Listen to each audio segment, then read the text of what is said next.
Nazreen, this is Sani Khan and you're watching new episode of Inside Financial Markets.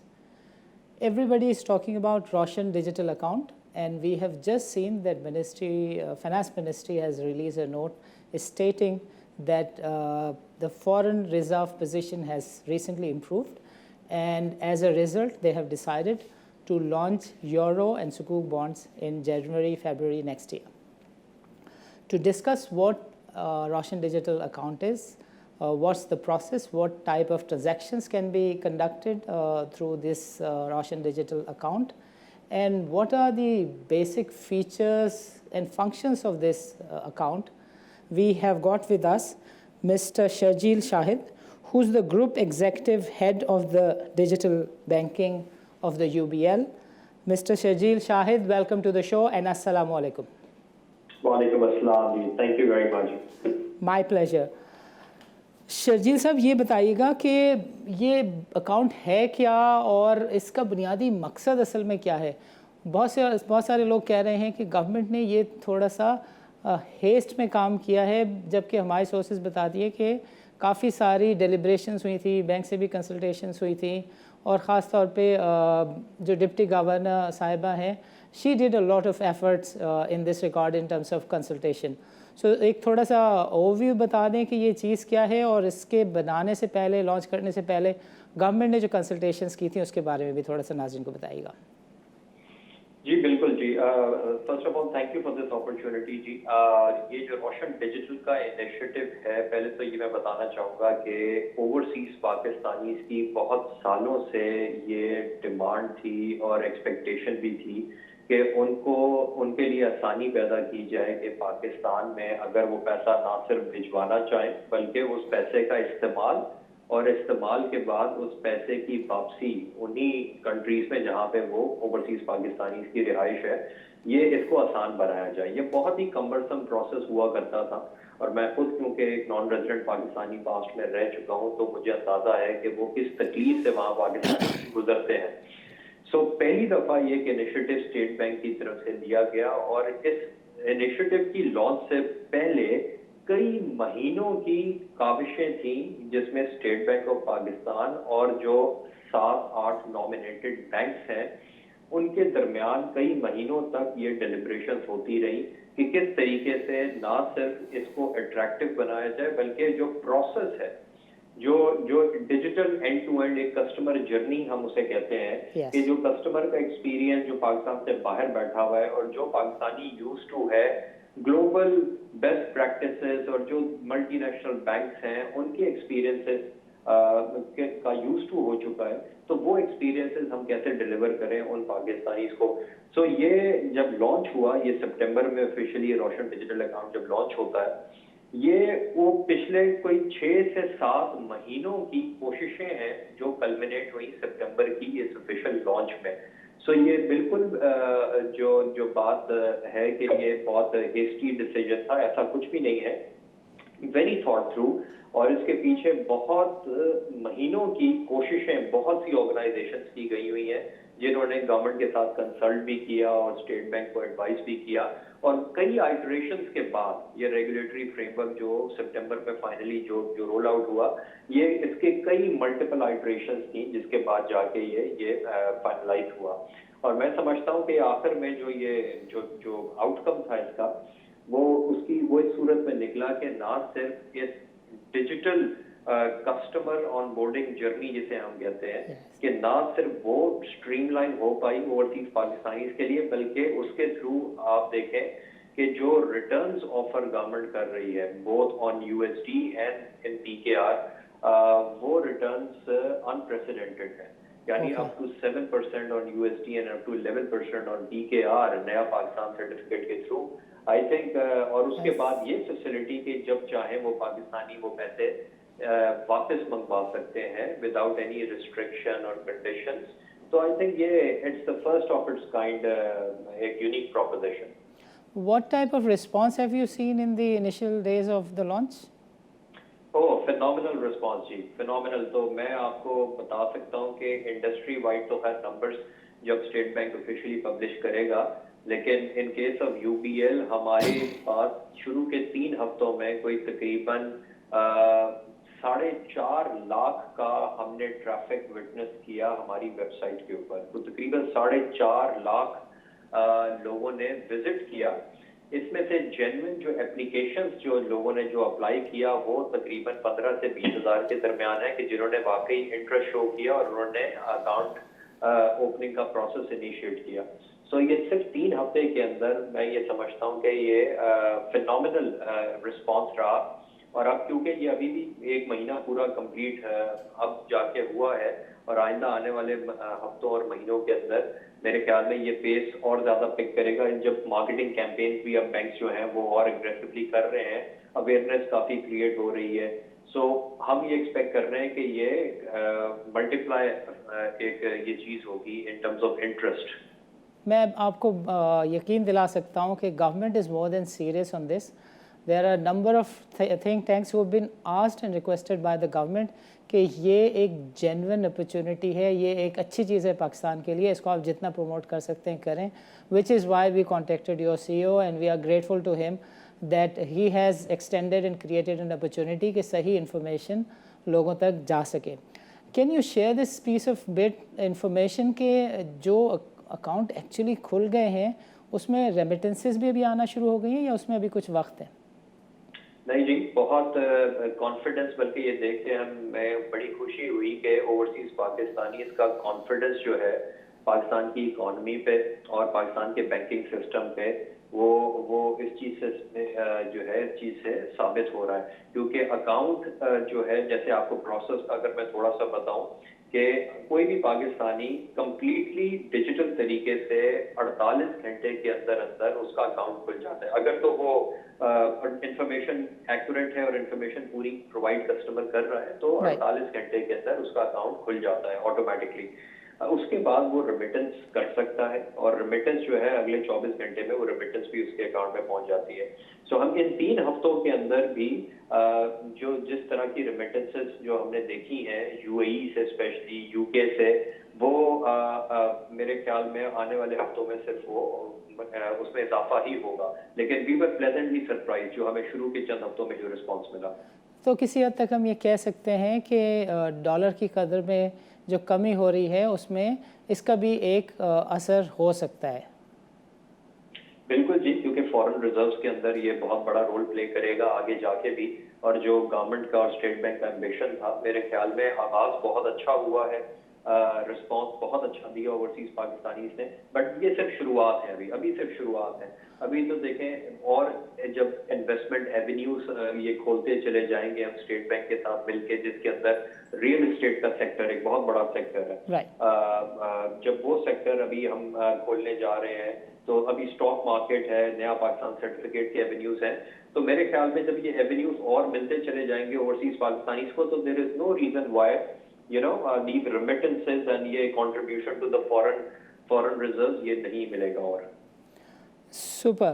कौन कौन से documents हैं जो लोगों को सबमिट करने होते हैं? Can you kindly share? Bare minimum document जी, इसका सबसे बड़ा, इसकी जो ब्यूटी है इस प्रोपोजिशन की, वो ये है कि कस्टमर को हम चाहते हैं कि वो एक ही सिटिंग में, एक ही गो में जो उसके पास अवेलेबल डॉक्यूमेंट्स हैं वो अपलोड करें। और वो 5 से 6 टोटल पीसेस ऑफ इंफॉर्मेशन है जिसमें हम उनसे उनकी आइडेंटिटी डॉक्यूमेंट मांगते हैं। आइडेंटिटी डॉक्यूमेंट के बाद जो है, और identity document could be anything, CNIC है, नाइकॉप है, पासपोर्ट है। और आइडेंटिटी डॉक्यूमेंट के साथ साथ फिर प्रूफ ऑफ इनकम कि जी वो जो फंड्स जो कस्टमर ने भिजवाने पाकिस्तान, वो फंड्स का सोर्स क्या है। अब वो सोर्स कोई भी हो सकता है एज लॉन्ग एज के इट्स ऑल डिक्लेयर्ड वहां पे, तो वो सोर्स ऑफ फंड्स देके और किस बैंक अकाउंट से वो पैसे भिजवाए जाएंगे। तो बेयर मिनिमम इंफॉर्मेशन 5 से 6 जैसे मैंने कहा इंफॉर्मेशन रिक्वायर्ड है, और उसके बाद वो अकाउंट जो है वो खुल जाता है जी। जैसे आपने कहा कि नाइकॉप या फॉरेन पासपोर्ट की इंफॉर्मेशन देकर यू कैन एस्टेब्लिश, तो ये बता सकते हैं कि who are the ones they are eligible to open this Roshan digital account? A Pakistani who had been abroad and is back, he cannot. A person who is on a work visa, he can. Can you kindly elaborate a bit कि कौन-कौन से लोग हैं जो eligible to open this account है? जी बिल्कुल, सारे non resident Pakistani जी, बल्कि इनफैक्ट मैं कहूँगा कि स्टेट बैंक ने यहाँ तक भी फ्लेक्सिबिलिटी अलाउ की है कि वो पाकिस्तानी जो रेजिडेंट बाहर नहीं भी हैं, लेकिन उनके पैसे उनके एसेट्स पाकिस्तान से बाहर हैं और डिक्लेयर्ड हैं, राइट, वो भी एलिजिबल हैं। तो यानी सारे एनआरपीस, जो एनआरपी से मुराद वो सारे पाकिस्तानी नेशनल्स जो पाकिस्तान से बाहर रह रहे हैं, बाहर उनकी इनकम है, बाहर उनके बैंक अकाउंट्स हैं, वो तो है ही है इंक्लूडेड। इसके अलावा वो पाकिस्तानी जो पाकिस्तान में रह रहे हैं लेकिन उनके एसेट्स और बैंक अकाउंट्स डिक्लेयर्ड हैं टू एफबीआर और वो पाकिस्तान से बाहर हैं, वो भी ये रोशन डिजिटल अकाउंट खुलवा सकते हैं। Meaning if I am a Pakistani and I am based out in Karachi और मैंने रीसेंट एमनेस्टी स्कीम में कुछ एसेट्स और लिक्विड एसेट डिक्लेयर किए थे जो कि ऑस्ट्रेलिया में हो सकते हैं, यूएई में हो सकते हैं, तो उनकी बेसिस पर भी जो है मैं फ़ंड्स को रेमिट कर सकता हूँ, अकाउंट खोल सकता हूँ। एब्सोल्युटली जी, बिल्कुल आप खोल सकते हैं। That is great. So we have understood कि पाकिस्तानीज़ जिनके पास वीज़ाज़ हैं, जो पाकिस्तान में बेस आउट करते हैं, वो भी जो फॉरेन नेशनल्स हैं, जो डुअल नेशनल्स हैं, ये सारे के सारे लोग एलिजिबल हैं। फैंटास्टिक। जी बिल्कुल, एब्सोल्युटली। आप काइंडली ज़रा हमारे नाज़रीन के लिए बताना पसंद करेंगे कि what is the transaction cycle? You have opened an account, we have seen कि it's very handy and easy process. You mention कि provided you submit all the relevant 5-6 documents in just 48 hours the account is opened. So once an account is opened, so ये तो हम बाद में discuss करेंगे किस तरह की ट्रांजैक्शंस कर सकते हैं, but what is a normal transaction cycle? You just go to the digital interface and you do a transaction and the funds get remitted, what's the process? बिल्कुल, बहुत आसान स्टेप है और ये 3-4 स्टेप्स हैं जो मेरे ख्याल में लेकिन डिजिटल की ब्यूटी ये है डिजिटल एक्सपीरियंस की कि वो एक पहली दफ़ा भी जो कस्टमर अगर ये प्लेटफॉर्म्स यूज़ कर रहा है और ये अकाउंट खुलवा रहा है तो उसके लिए ये प्रोसेस इतना आसान है कि वो उसको कोई ही किस्म की दुश्वारी नहीं होगी इस प्रोसेस से गुजरने में। मिसाल के तौर पे मिनिमम इंफॉर्मेशन के साथ अकाउंट खुलता है स्ट्रेट अवे और 48 आवर्स बल्कि अकाउंट नंबर तो उसी वक्त जनरेट हो जाता है, यानी कस्टमर ने जैसे ही इंफॉर्मेशन प्रोवाइड की उसको अकाउंट नंबर वही मिल जाता है। उसमें तो 48 आवर्स क्या 48 सेकंड्स भी नहीं लगते। ओके 48 आवर्स के दौरान हम उसकी जो नादरा से हमारी जो केवाईसी की कुछ रिक्वायरमेंट्स है हम वो पूरी करते हैं और विद इन 48 आवर्स उसका अकाउंट हम एक्टिवेट करके कस्टमर को कम्युनिकेट कर देते हैं कि जी अब आप उस अकाउंट के अंदर ट्रांजैक्शंस कर सकते हैं। यानी सबसे पहले तो बाहर से पैसा भिजवा सकते हैं क्योंकि सबसे पहली ट्रांजैक्शन तो वो होगी कि जी ही और she will have to send remittance क्योंकि अकाउंट में बैलेंस आ रहा है पहले चाहिए होगा। सो वो उसका तरीका है कि वो जहां भी हैं उनका जिस बैंक में भी अकाउंट है उस बैंक में उनकी ऑनलाइन बैंकिंग के थ्रू या उनकी ब्रांच के थ्रू जिस तरह से वो पहले भी रेमिटेंस पाकिस्तान करते थे वो अपने रोशन डिजिटल अकाउंट का नंबर देंगे और वो रोशन डिजिटल अकाउंट के अंदर I think it takes within 24 hours from anywhere in the world वो funds bank account to bank account transfer हो जाते हैं। उनको उसके लिए ना अपने बैंक की ब्रांच जाने की जरूरत है। अच्छा, वो जैसे ही फंड ट्रांसफर होंगे तो यहाँ पे इन केस ऑफ यूपीएल उनके पास मोबाइल बैंकिंग ऐप मौजूद होती है और इंटरनेट बैंकिंग का एक्सेस उनको मिल चुका होता है। जब वो रेमिटेंस करते हैं उससे पहले उनको ये एक्सेस मिल चुका होता है। तो यानी वो अपने फंड्स को रियल टाइम बेसिस पे देख सकते हैं इंटरनेट के ऊपर भी और मोबाइल ऐप के ऊपर भी कि उनके फंड्स क्रेडिट हो गए हैं और जब क्रेडिट हो गए तो उसके बाद वो फर्दर ट्रांजैक्शन भी परफॉर्म कर सकते हैं। फिर so you saying at best 24 घंटे लगते हैं in order for fund to get transferred to Pakistan from any part of the world? From any bank in the world, it takes 24 hours. Super. अब अगर पैसे किसी को वापस ले जाने हो अपने अकाउंट में तो उसमें भी यही टाइम लगता है और यही सिंपल सा प्रोसेस है। So it's very handy. Absolutely. App online है जी, कोई फॉर्म नहीं, कोई कुछ नहीं, उसी इंटरनेट बैंकिंग में जिसका एक्सेस कस्टमर के पास है उसी में ऑप्शन मौजूद है कि आप जब कभी फंड्स वापस मंगवाने चाहें it will take less than 24 hours. आप अपने डेस्टिनेशन अकाउंट की डिटेल्स प्रोवाइड करेंगे और उसी अकाउंट के अंदर आपके उस मुल्क में वो पैसा ट्रांसफर हो जाएगा। Shajeel, I think it's time for a short break. नाज़रीन, मिलते हैं एक वक्फे के बाद।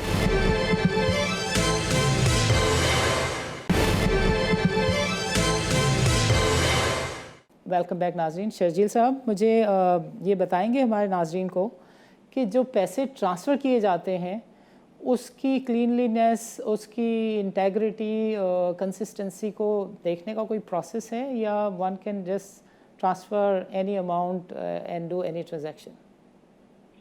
अच्छा, इसमें दो तरह की स्ट्रीम्स की जिसकी हमने वक्फे पे जाने से पहले बात की। एक तो अगर वो रेजिडेंट पाकिस्तानी है जिनके एसेट्स और बैंक अकाउंट्स बाहर हैं तो वो तो डिक्लेयर्ड होंगे, क्योंकि उसकी पहली कंडीशन ये है कि वो सारे के सारे डिक्लेयर्ड होने चाहिए इन द वेल्थ स्टेटमेंट जो एफबीआर को सबमिट होती है। Okay. So only that amount is allowed. अच्छा, दूसरी स्ट्रीम है जो नॉन रेजिडेंट पाकिस्तानी थे जो पाकिस्तान में टैक्स फाइल नहीं कर रहे, तो उसके लिए जो हमने 5 पीसेस ऑफ इंफॉर्मेशन की जो हमने बात की, जो डॉक्यूमेंटेशन की रिक्वायरमेंट है, उसमें से एक है सोर्स ऑफ इनकम। Right. कि आप जो पैसा भिजवाएंगे उसका हमें एविडेंस चाहिए होता है कि वो उसकी सोर्स क्या होगी। It could be employment, it could be your business cash flows, या डिविडेंड्स हो सकते हैं, या रिटर्न्स, कहीं से इंटरेस्ट आ रहा है आपको इन्वेस्टमेंट्स के ऊपर, तो उसका एविडेंस हमें चाहिए होता है। अच्छा, उसके बाद जो है इससे पहले कि अकाउंट खुले तो हमारी AML और KYC का जो प्रोसेस है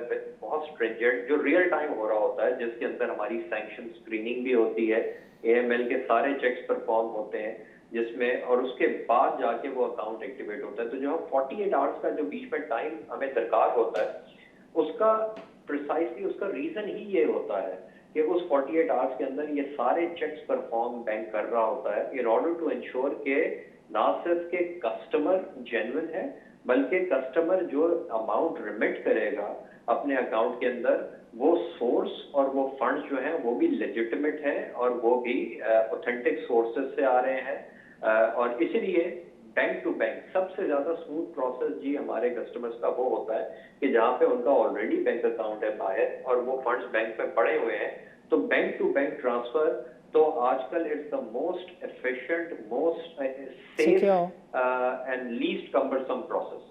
अच्छा, मुझे ज़रा ये बताएं कि क्या इस अकाउंट में कोई और भी पैसे भेज सकता है, या सिर्फ मैं ही एलिजिबल हूँ to transmit and remit funds? नहीं जी, बैंक अकाउंट तो एक दफा जब आपका खुल गया तो उसके अंदर फंड्स, तो एक कंडीशन इसमें यह है कि फंड्स बाहर से आने चाहिए, यानी आप लोकली, चाहे वो कहीं से भी आए।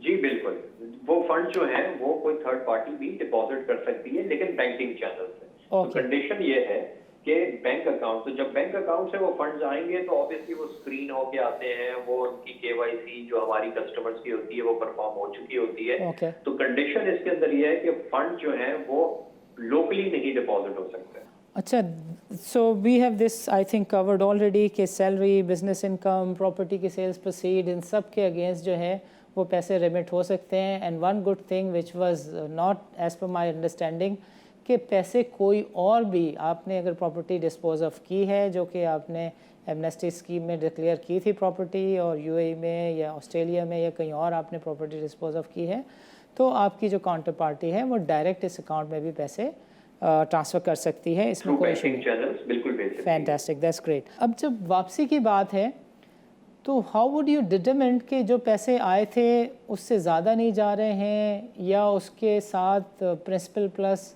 प्रॉफिट जा रहा है, तो उसकी कंसिस्टेंसी क्या है? वो $100 की जगह $1000 तो वापस नहीं जा रहे हैं। Is there a process to it? बिल्कुल। अच्छा, इसमें क्योंकि इसके अंदर ये रिस्ट्रिक्शन है इस अकाउंट में कि यहाँ पे विद इन पाकिस्तान पैसे डिपॉजिट नहीं हो सकते इस अकाउंट में, तो यानी 100% जो सोर्स है वो सोर्स है फॉरेन रेमिटेंस, यानी जो कस्टमर ने बाहर से पैसे भिजवाए। अब अगर वो पैसा इन्वेस्ट हो रहा है, लेट्स से नया पाकिस्तान सर्टिफिकेट के अंदर वो कस्टमर इन्वेस्ट करता है, तो वो इन्वेस्टमेंट नया पाकिस्तान सर्टिफिकेट से बाद में मैच्योर होने के बाद इसी रोशन डिजिटल अकाउंट में प्रिंसिपल प्लस इंटरेस्ट दोनों उसको इसी गिव मी अ सेकंड, पहले शर्जील सर ये बता दें कि जो पैसे आ गए कोई और इस अकाउंट में नहीं डाल सकता, that's a rule. Locally, nobody can deposit any type of amount into this account, और मैं जो इन्वेस्ट कर सकता हूँ उसके एवेन्यूज भी आज की तारीख में लिमिटेड हैं। हाँ जी, इन्वेस्टमेंट के लिमिटेड है लेकिन स्पेंडिंग के लिमिटेड नहीं है। Okay. सो So, इन्वेस्टमेंट के लिए अभी yes. नया पाकिस्तान सर्टिफिकेट है। Yeah. इसके साथ अच्छा वो शरिया कंप्लाइंट भी स्टेट बैंक रोल आउट करने जा रहा है जी मंडे बिल्कुल। से। या इसके अलावा रियल एस्टेट का एवेन्यू एक बहुत जल्दी लॉन्च होने वाला है। स्टॉक मार्केट है एक और एवेन्यू।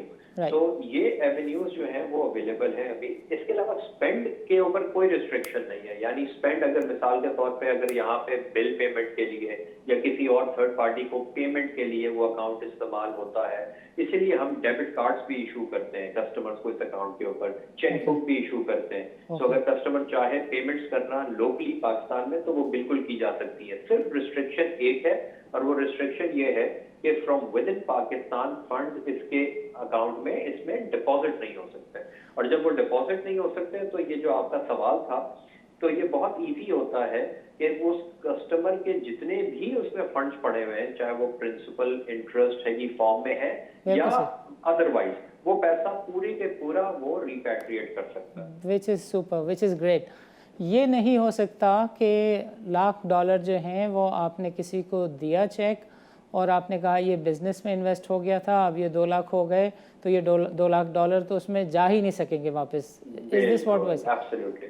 Okay, that's great. जो हाई नेटवर्थ इंडिविजुअल्स हैं पाकिस्तान बेस्ड और जो पाकिस्तान में वापस आ चुके हैं और अब उनके पास कोई भी डॉक्यूमेंट नहीं है and they are now settled, they are for example like you, so they can not open Roshan digital account. नहीं, दे कैन। जिस तरह से मैंने एक्सप्लेन किया, कंडीशंस उसमें क्या है। कंडीशन उसमें ये है कि अगर वो पाकिस्तान वापस आ चुके हैं और पाकिस्तान में रह रहे हैं तो उनके एसेट्स बाहर होने चाहिए, यानी वो लोकल पाकिस्तान के एसेट्स या अपने बैंक बैलेंसेस को इन्वेस्ट कर नहीं सकते। तो उनके अगर बैंक अकाउंट्स पाकिस्तान से बाहर हैं और वो डिक्लेयर्ड भी हैं, वो डिक्लेयर्ड होने चाहिए पाकिस्तान में, वो बिल्कुल कर सकते हैं। रोशन में और नया पाकिस्तान सर्टिफिकेट में बिल्कुल इन्वेस्टमेंट कर सकते हैं। Okay, so I have got some funds और उसके अगेंस्ट मैंने रोशन डिजिटल अकाउंट में जो पैसे हैं उसके अगेंस्ट नया पाकिस्तान के सर्टिफिकेट्स लिए। अब ये जो पेपर है, कमर्शियल पेपर है, गवर्नमेंट का पेपर है, is it as good as the normal paper? I can place it, I can do kind of, I can place it as a margin, I can use it as a collateral? You can use it as a collateral. इसकी बिल्कुल state bank ने इजाजत दी हुई है और कई banks जो हैं, इनफैक्ट यूपीएल भी ऐसे प्रोडक्ट्स पे काम कर रहा है कि जिसके अंदर आप एक क्रेडिट फैसिलिटी या रनिंग फाइनेंस फैसिलिटी इसको कोलेट्रल के अगेंस्ट आप ले सकेंगे। Which is great.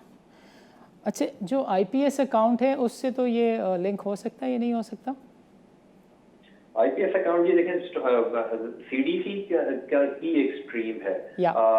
हम तो ब्रोकर्स, हमारे एनलिस्टेड ब्रोकर, सीडीसी का एक रूट वो भी हम कस्टमर को प्रोवाइड करते हैं, दैट इज देयर। दूसरा, हमने नया पाकिस्तान का अकाउंट, रियल एस्टेट की जैसे मैंने बात की, वो एक तीसरा वर्टिकल आ रहा है। सो ये बिल्कुल लिंक होते हैं अकाउंट्स, ये सारे एवेन्यूज के साथ ये अकाउंट्स रोशन डिजिटल अकाउंट लिंक्ड हैं जी।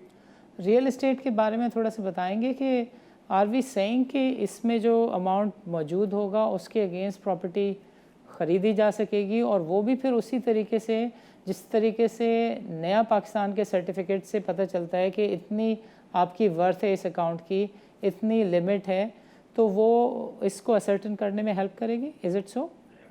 जी बिल्कुल। सर्टन बिल्डिंग अथॉरिटीज हैं, डेवलपर्स हैं जिनके साथ ऑलरेडी बैंक्स बात कर रहे हैं, जिसमें से BHA is one of them.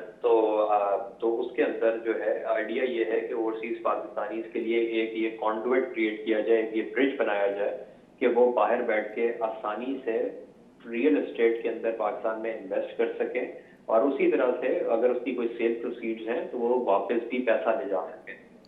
Okay okay, fantastic. Sharjeel brother, on behalf of this GTV network, I'm grateful to you for your kind time. आखिर में, if you would like to give any message to the foreigners who are abroad, our platform is available to you. Thank you for this opportunity जी। आखिर में मैं सिर्फ ये briefly ये कहना चाहूँगा कि इस तरह की अपॉर्चुनिटी पहले कभी नहीं आई। ये government of Pakistan, state bank of Pakistan और पाकिस्तान बैंकिंग इंडस्ट्री का जो मुश्तरका ये इनिशिएटिव है, इससे भरपूर फायदा उठाएं, क्योंकि ना इस तरह के अट्रैक्टिव रिटर्न्स पहले कभी ऑफर हुए, ना ये रिपैट्रिएशन की जो फ्लेक्सिबिलिटी है ये पहले इस तरह से आई, एंड मोस्ट इम्पॉर्टेंटली पाकिस्तान से बाहर बैठ के अपने एक सिंपल डिवाइस के ऊपर डिजिटली अकाउंट का खुल जाना, फंड्स का एक्सेस होना और उस फंड्स का इस्तेमाल, कंप्लीट फाइनेंशियल मैनेजमेंट, ये overall proposition it's one of its kind. और ये जिन्होंने एक्सपीरियंस किया है वो हमें बताते हैं कि जी it can be compared with any global multinational banking experience in the world. So ये बहुत बड़ा इनिशिएटिव है। मैं सिर्फ ये रिक्वेस्ट करूंगा कि इसको ओवरसीज पाकिस्तानी जरूर अकाउंट खुलवाएं, पैसा भेजें और मुल्क की तरक्की में एक किरदार अदा करें। Thank you very much for your time. नाज़रीन, मिलते हैं एक वक्फे के बाद।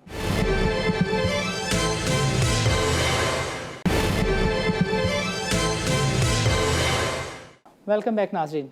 नाज़रीन, हमारे साथ मौजूद हैं मलिक बोस्तान साहब। He is a known figure, in fact इनकी बात दुनिया सुनती है। मलिक साहब, हम ये चाहते हैं कि आप लोगों को बताएं कि डॉलर इतना क्यों गिर रहा है।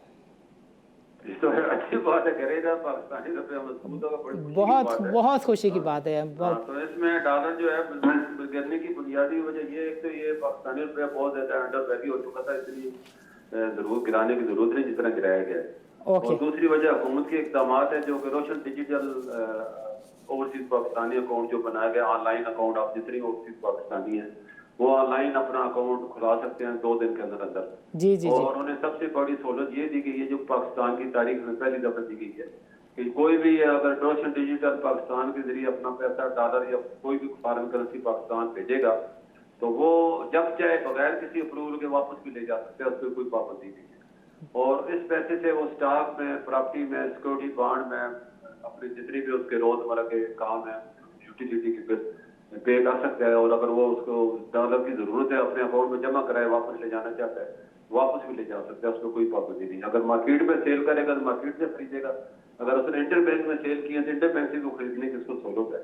तो जब से ये नोटिफिकेशन हुआ है सितंबर में, उसके आपने देखा डॉलर जो है 168 से कम होता होता, अल्लाह का शुक्र आज जो है 163 से भी नीचे चला गया है। 162 पे आ गया जी, 162.3 पे भी आ गया था जी 163 को भी तोड़ दिया और उम्मीद आगे आने वाले दिनों में 160 तक जा सकता है।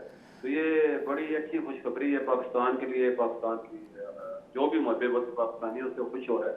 और इसकी पहली वजह तो मैंने आपको बताई। और दूसरी, लोग अब पाकिस्तानी प्रॉपर्टी में बड़े पैमाने में इन्वेस्टमेंट कर रहे हैं और उसके जो है हुकूमत की तरफ से जो कि अगस्त के बाद जितनी भी स्कीमें प्रॉपर्टी की शुरू होगी उनको अगर रजिस्टर्ड करा देते हैं 90% उनसे जो है टैक्स फ्री होएगा और उसे कोई पूछ नहीं होगी। 2 साल में उनको मुकम्मल करना होता है। इससे भी लोग बड़े पैमाने में प्रॉपर्टी में इन्वेस्टमेंट कर रहे हैं। तो ये सारी चीजें मिलकर पाकिस्तानी रुपये को सपोर्ट कर रहे हैं। और इसमें मैं समझता हूँ हुकूमत को भी चाहिए जो उन्होंने पॉलिसी दी है, जिस तरह माफिया हर तरफ सरगर्म है, इस तरह आप सीमेंट माफिया, बजरी माफिया, सीमेंट ईंट माफिया, ये सारे सरगर्म हो गए और उनकी कीमतें मुसलसल बढ़ती जा रही है। कहीं ऐसा ना हो कि इतनी कीमतें बढ़ जाएगी हुकूमत के सारे प्लान धरे के धरे रह जाए और गरीब आदमी जो सोच रहा था कि मैं भी आप इस स्कीम से फायदा उठा के अपना मकान या प्लाट खरीद सकता हूँ। तो क्योंकि ये पाकिस्तान की तारीख में पहली दफा ये गरीब आदमी को मद्देनजर रखते हुए 10 से 12 हजार किस्तें वाला भी आदमी जो है अपना प्लाट या मकान खरीद सकता है और 25,000 रुपये बुकिंग भी करा सकता है और उसको हुकूमत फाइनेंस करेगी और उसको जो है अकाउंट देगी। तो ये बहुत बड़ी बात है गरीब पाकिस्तानी के लिए, जो कि अगर वो इसमें मतलब पहले कुछ सोच भी नहीं सकता कि 10-12 हजार किस्त के अंदर वो अपना मकान बना सकेंगे। मलिक साहब, बहुत सारे लोग कहते हैं कि कम से कम 10 से 20 अरब डॉलर जो है वो रोशन डिजिटल अकाउंट के तहत पाकिस्तान आने की तवक्को है, क्योंकि पाकिस्तानीज़ जो नॉर्मली पैसा भेजते हैं वो 20 अरब डॉलर के आसपास होता है। सो ये अगर बैंकिंग चैनल से आएगा तो आपको नहीं लगता कि डॉलर को 150 के आसपास होना चाहिए? बिल्कुल, डॉलर का हमारा जो टारगेट है पहला इसकी फेस लाइन वही है, मैंने जो बताई 60 तोड़ेगा तो 155 और 155 से 150 जा सकता है।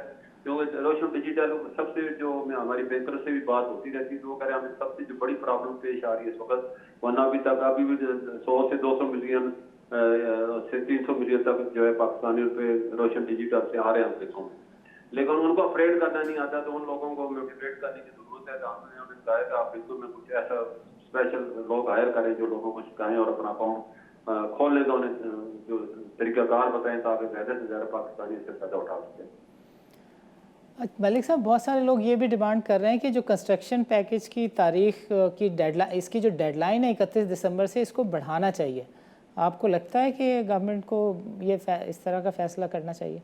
हाँ बिल्कुल, गवर्नमेंट बढ़ाएगी। तो थोड़े से लोग चाह रहे हैं कि क्योंकि अपोजिशन के भी जैसे कल से शुरू हो जाएंगे तो उससे भी कहीं लॉ एंड ऑर्डर का मसला ना हो जाए, जैसे लोग जो है थोड़े से घबराए हो कि ऐसा ना हो कि हम लोग इस प्रोजेक्ट शुरू करें और कोई खुदा न खास्ता पाकिस्तान में लॉ एंड ऑर्डर खराब हो और कोई उसकी चेंजिंग ना आ जाए। तो उससे थोड़ा सा लोग शशोपंज के शिकार हैं। और मैं समझता हूँ हुकूमत को और सबसे बेहतर रास्ता तो यही था, जो बॉर्डर के हालात है, इंटरनेशनल हालात है, हुकूमत और अपोजिशन बैठ के मुज़ाकरात करें और पाकिस्तान को मुस्तहकम करें। जैसे पाकिस्तान अगर लॉ एंड ऑर्डर खराब होता है तो पाकिस्तान की मैशत भी खराब होगी और वक़ार भी खराब होगा। तो मैं तो यही रिक्वेस्ट करूँगा हुकूमत से भी और अपोजिशन से, आप कौम के रहनुमा और आप इसको मिल बैठ के मसलों को हल करें तो सबसे अच्छा है। शुक्रिया मलिक साहब। नाज़रीन, आज के प्रोग्राम में हमने बातचीत की रोशन डिजिटल अकाउंट पर, और हमने देखा कि रिसेंटली डॉलर जो है उसकी कदर में बहुत तेज़ी से कमी वाक़ हो रही है। सिर्फ 27 अगस्त को डॉलर वाज अबव 168 और आज के दिन डॉलर जो है वो 163 के लेवल को भी सस्टेन नहीं कर सका। सिर्फ इस डॉलर की जो वैल्यू है, कदर है, उसमें गिरावट की वजह से जो लोकल डेट है उसमें 575 अरब रुपए की बेहतरी आई है। ये पैसा अब आवाम की फलाह पर ख़र्च हो सकता है। Roshan digital account in all respect is a super initiative. हमने न सिर्फ UBL बल्कि मिज़ान बैंक और 2-3 और बैंकों के ऑफिशियल से भी बातचीत की, और चूँकि स्टेट बैंक ने नंबर्स नहीं रिलीज़ किए हैं, इसलिए आपने नोट किया होगा कि UBL के ऑफिशियल ने भी और बाकी बैंकों के ऑफिशियल भी नंबर्स देने से कतरा रहे हैं। लेकिन इट इज़ ऑल विजिबल। अगर डॉलर की सप्लाई है, अगर डॉलर ओवर सप्लाइड है, तभी डॉलर अपनी कदर को खो रहा है। वी हैव सीन कि 15 सितंबर के बाद से देयर इज़ अ ट्रेंड कि ये अकाउंट भी तेज़ी से खुल रहे हैं, इसमें रेमिटेंसेस भी आ रहे हैं, और जो चीज़ इस अकाउंट की बहुत ही ज़बरदस्त है वो ये है कि इसके अंदर पैसा जा सकता है और लोकली आप इसके अंदर पैसा डाल नहीं सकते। स्टेट बैंक ने जो रिसेंटली एक सर्कुलर रिलीज़ किया था अक्टूबर 8 को, उसके बारे में भी जो स्टेट बैंक को क्लैरिफिकेशन देना पड़ी, उसकी वजह भी यही थी कि फाइलर जो है वो मनी एक्सचेंज से डॉलर लेकर डाल सकता है, नॉन फाइलर नहीं डाल सकता। मगर बैक एंड पे जो बुनियादी बात है वो ये है कि ये जो 20-22 अरब के आसपास रेमिटेंसेस नॉन बैंकिंग चैनल से भी उसका मेजर चंक आता था, अब ऐसा लग रहा है कि वो सारे का सारा जो चंक है वो आया करेगा बैंकिंग चैनल से, जिसके माने ये है कि पाकिस्तान को शायद IMF की ज़रूरत ना पड़े। दूसरी बड़ी चीज़ जो रोशन डिजिटल अकाउंट की है वो ये है कि it is very easy to use, not only for an individual, a worker, but a number of Pakistanis जिनके बारे में कहा जाता है कि अशराफिया के स्टेक्स पाकिस्तान से ज़्यादा पाकिस्तान से बाहर हैं। सो उनके लिए भी इसमें हर वो चीज़ है जिसकी वो तमन्ना कर सकते थे। आपने अपने एसेट UAE में, ऑस्ट्रेलिया में, UK में कई और डिक्लेयर किए हुए हैं, और एमनेस्टी में अंडर वेल्थ स्टेटमेंट उसको फाइल किया हुआ है। So you are eligible to receive funds into this account, and you can say कि जो भी आपके प्रॉपर्टी के लिक्विड और इलिक्विड एसेट के डिस्पोजल्स हैं आउट ऑफ पाकिस्तान, वो इस अकाउंट में लैंड कर सकते हैं। लेकिन जिस वजह से 1-2 साल पाकिस्तान के रिज़र्व की पोजीशन बहुत अच्छी रहने की तवक्को है, वो बुनियादी वजह यह है कि सारे एवेन्यूज़ गवर्नमेंट ने अभी नहीं खोले। सारे कार्ड्स के पत्ते अभी गवर्नमेंट ने शो नहीं किया। गवर्नमेंट आज कहती है कि आप स्टॉक में चले जाएं, which is a risky Avenue, जहाँ पे पार्टिसिपेशन बहुत कम है, तो वहाँ पे आप पैसे लगाएं, वी हैव नो इशूज़, आप पैसे कमाते हैं तो आप वापस भी ले जाएं। दूसरे नंबर पे नया पाकिस्तान के सर्टिफिकेट्स हैं जो कि शरिया कंप्लाइंट और नॉन शरिया कंप्लाइंट, उन दोनों में आप लगाएं। उसकी भी accounting is very handy and very easy. आपके उसी जिस तरह IPS अकाउंट में पता चल जाता है कि आपकी क्या नेटवर्थ है, वही वैल्यू, वही लिमिट जो है वो आप बाहर रिमिट कर सकेंगे प्रॉफिट प्लस प्रिंसिपल के साथ, विच इज़ अगेन ग्रेट। सो अगर आप पिछले दिनों में इस रोशन डिजिटल अकाउंट ने किस तरह के फ़वाइद दिए हैं उसको आप देखें तो पिछले 3-4 महीनों में जो कर्ज़ों की अदायगी के प्रेशर की वजह से कमर्शियल बैंकों की गवर्नमेंट मकरूज़ हुई थी, तो रोशन डिजिटल अकाउंट ने इमीडिएटली उसको ईज़ ऑफ करने में मदद की। और यही वजह है कि यही फाइनेंशियल स्टेबिलिटी है दैट वी हैव सीन कि गवर्नमेंट ने अभी अनाउंस किया कि जनवरी-फरवरी में गवर्नमेंट जो है वो euro bonds UK denominated, UK pond denominated या डॉलर डिनोमिनेटेड और सुकूक बेस भी जो है वो पेपर्स लॉन्च करने का इरादा रखती है। और हम सब जानते हैं कि अगर आपके रिज़र्व्स की पोजीशन अच्छी हो, only then you are able to raise good money via bonds. Malik Bostan sahab से हमारी तफसीली बातचीत हुई। मलिक बोस्तान साहब ने बताया कि जिस तरह के फंड्स एक्सपेक्टेड हैं, यानी ये अगर अपोजिशन वाला फियास्को बहुत ज़्यादा ख़राब नहीं होता तो जिस तरह के फंड्स एक्सपेक्टेड हैं, in accordance with that dollar could nose dive to 150 levels. So we hope कि अपोजिशन और गवर्नमेंट जो है वो आपस में बातचीत करेंगे और इस चीज़ को मुल्क के बेहतरीन मफाद में सॉर्ट आउट करेंगे। दूसरी और आखिरी बात जो आई थिंक उसको ज़ोर देना ज़रूरी है वो ये है कि गवर्नमेंट ने कंस्ट्रक्शन पैकेज के लिए 31 दिसंबर की तारीख रखी हुई है। मलिक बोस्तान और बहुत सारे ताजिर ये बात जायज़ तौर पे कहते हैं कि अब कंस्ट्रक्शन पैकेज और दूसरी चीज़ों के अंदर एक्टिविटी कम हो गई है और 16 अक्टूबर के बाद ये एक्टिविटी फ़र्दर कम हो जाएगी। याद रहे कि जब हम ये प्रोग्राम रिकॉर्ड कर रहे हैं it is 15 October. So given कि सिचुएशन कैसी रहती हैं, इट ऑल डिपेंड कि लोग कंस्ट्रक्शन पैकेज या दूसरी चीज़ों से मुस्तफ़ीद होंगे, इसमें पार्टिसिपेट करेंगे नहीं करेंगे, इकनॉमिक एक्टिविटी स्लो डाउन होगी फास्ट होगी।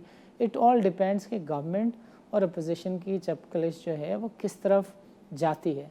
बट ये जेन्युइन डिमांड है कि इसकी 31 दिसंबर की डेडलाइन को कम से कम 3 महीने बढ़ाया जाना चाहिए। आज के प्रोग्राम में हमारे साथ शरीक गुफ्तगू थे शर्जील शाहिद जो कि UBL डिजिटल बैंकिंग को हेड करते हैं। मज़ीद हमें ज्वाइन किया था मलिक बोस्तान ने जो कि करेंसी डीलर एसोसिएशन के प्रेसिडेंट हैं। आज के प्रोग्राम में हमने बातचीत की थी रोशन डिजिटल अकाउंट, इसके फ़वाइद और इसके इस्तेमाल के तरीक़ाकार पर। नाज़रीन, अगले हफ्ते मुलाकात होगी किसी नए मौजू के साथ। इजाज़त दीजिए, अल्लाह हाफ़िज़।